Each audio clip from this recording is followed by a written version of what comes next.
Hello guys, welcome back to my video. My name is Edeltrudis Patricia Soge, and I am a student of the English Education Study Program, Faculty of Teacher Training and Education at Nusa University. Today, I'm going to become an interpreter again, and this video is presented to fulfill interpreting assignments. So guys, what you waiting for? Let's go! Let's start this video.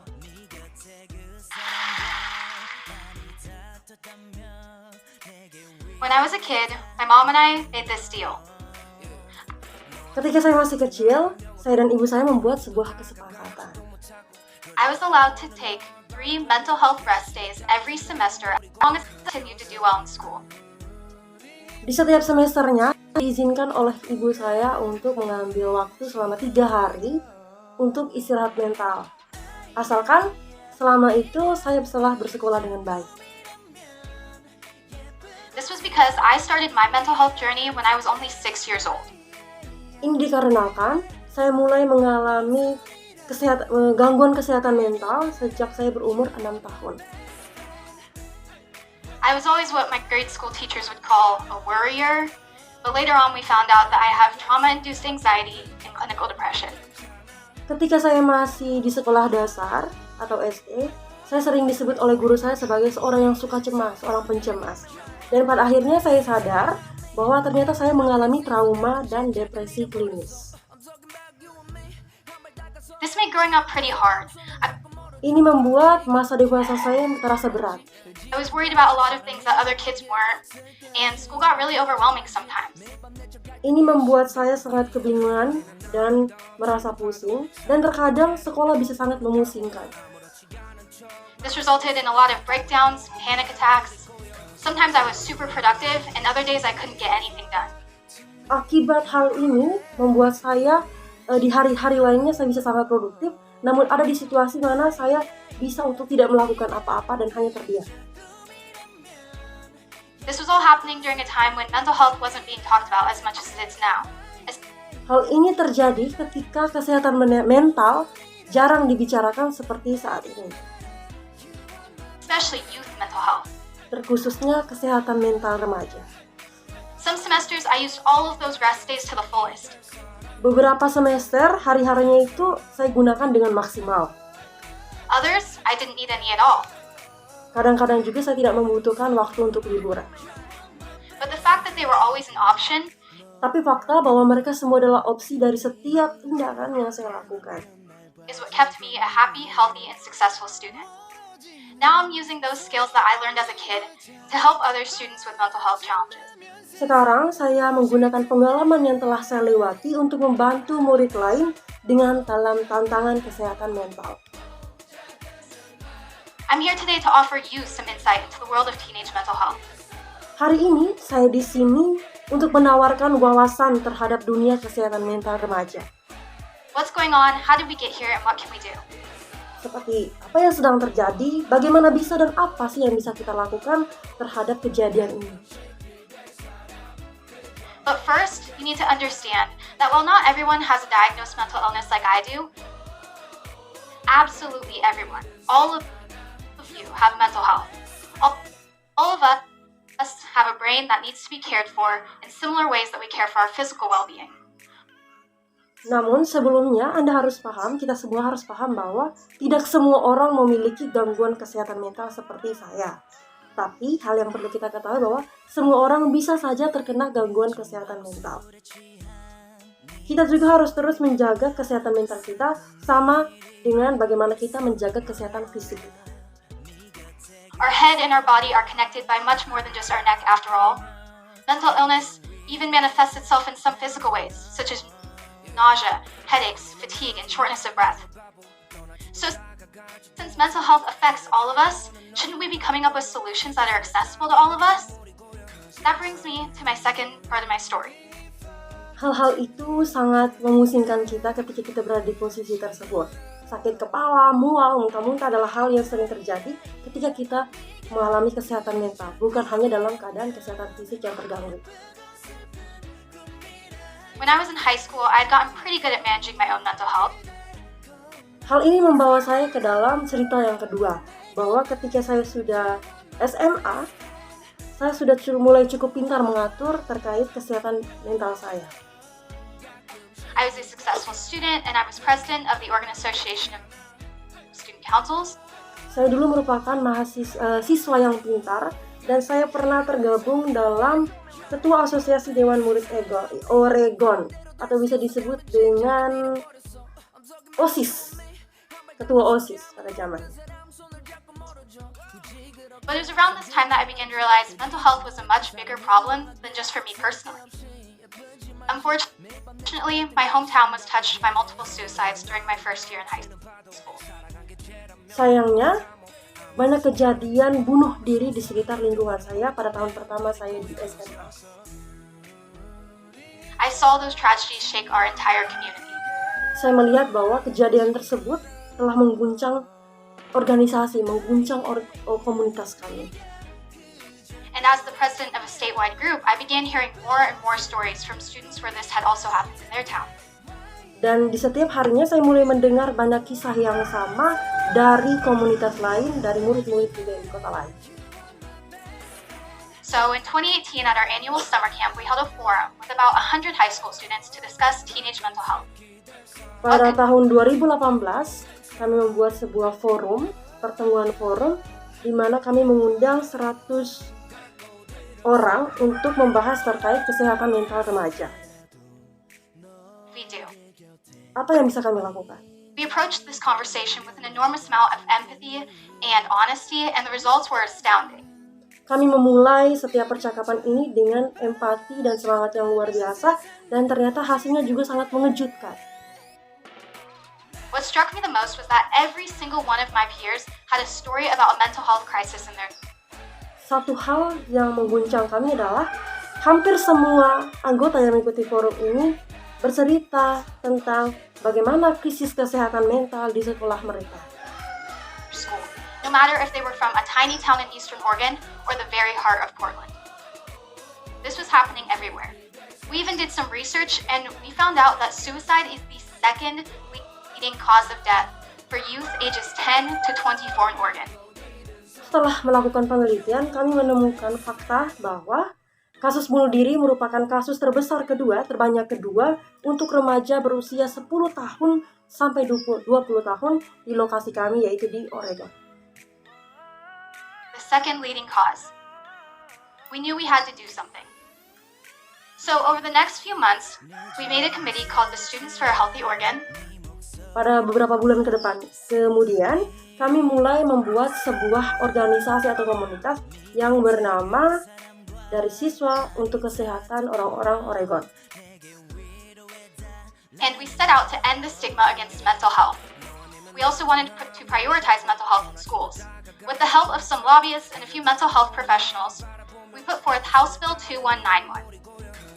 Dengan penuh bantuan dari orang-orang di sekitar, para pelobi dan orang-orang yang memiliki kuasa, kami mengajukan House Bill 2191, di mana aturan ini mengizinkan murid untuk mengambil hari libur sekolah demi kesehatan mental mereka. Take mental health days off from school the same way you would a physical health day.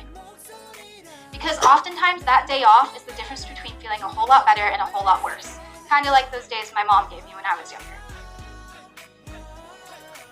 So over the next few months, we lobbied and researched and campaigned for our bill, and in June of 2019, it was finally signed into law. Wow. Dengan upaya yang keras dari kami semua untuk terus melobi dan berkampanye terkait House Bill 2191, dan akhirnya pada tahun 2019, aturan kami yang telah kami ajukan itu berhasil disetujui oleh pihak yang terkait.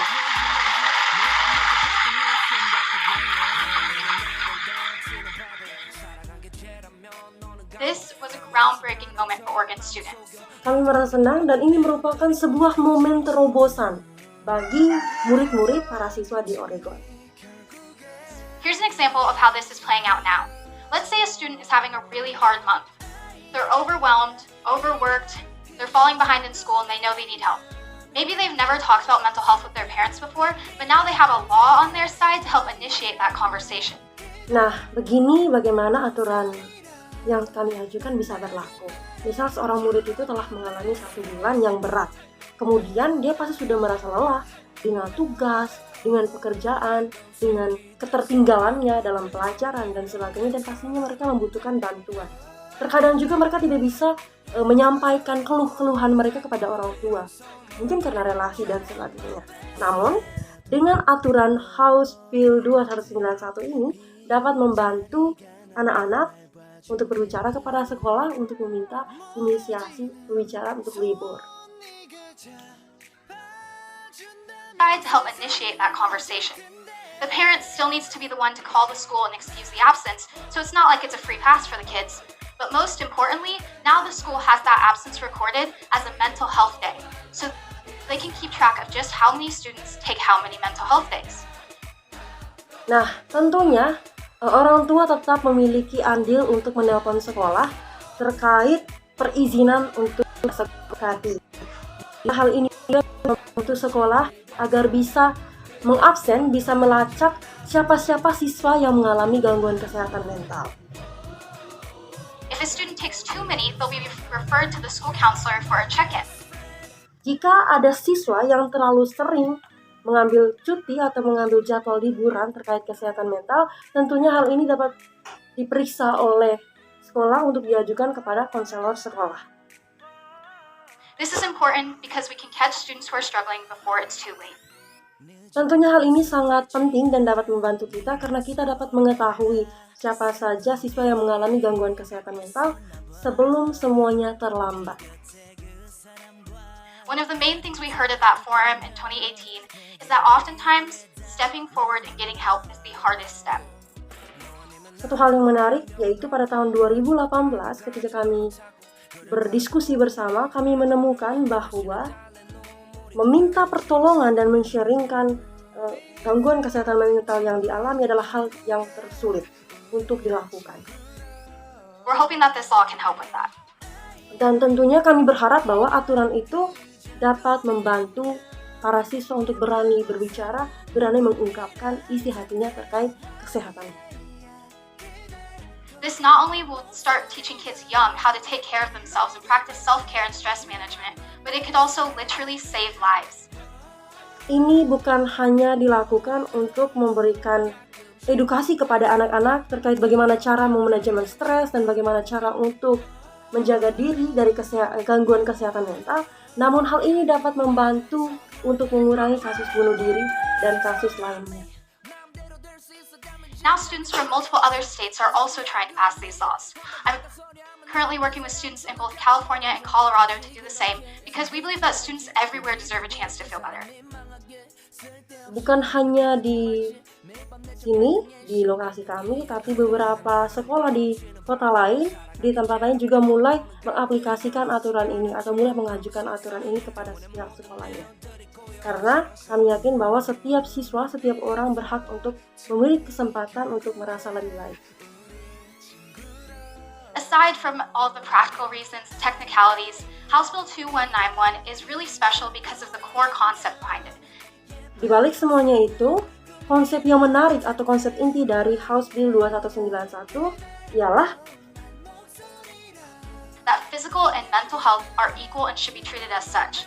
Bahwa kesehatan mental dan kesehatan fisik atau kesehatan mental dan kesehatan fisik adalah sama dan patut dijaga dan diperlakukan setara. In fact, they're connected. Faktanya Take mereka healthcare, for berkaitan. example. Think about CPR. If you were put in a situation where you had to administer CPR, would you know at least a little bit of what to do? Think to yourself. Most likely, yes, because CPR trainings are offered in most schools, workplaces, and even online. We even have songs that go with it. But how about mental health care? I know I was trained in CPR and Tentunya, terkait hal ini, kita bisa melihat sebuah contoh, misalnya layanan kesehatan, misalnya RJP maksudnya. Ketika kita mengalami situasi untuk memberikan bantuan seperti itu, tentunya kita tidak asal-asalan membantu. Kita harus membantu berdasarkan apa yang sudah kita pelajari sebelumnya. Kemudian, latihan terkait RJP juga kita dapat di kelas 7. Nah, hal ini juga meminta kita untuk seharusnya kita bisa tahu bagaimana pengaplikasian untuk menjaga kesehatan mental kita. My 7th grade health class. What if I was trained in 7th grade how to manage my mental health or how to respond to a mental health crisis? I'd love to see a world where each of us has a toolkit of skills to help a friend, coworker, family member, or even a stranger going through a mental health. Dengan hal ini dapat membantu kita untuk menyelamatkan banyak orang melalui krisis kesehatan mental ini. Bukan hanya orang-orang di sekitar kita, namun orang asing juga bisa kita selamatkan. Crisis.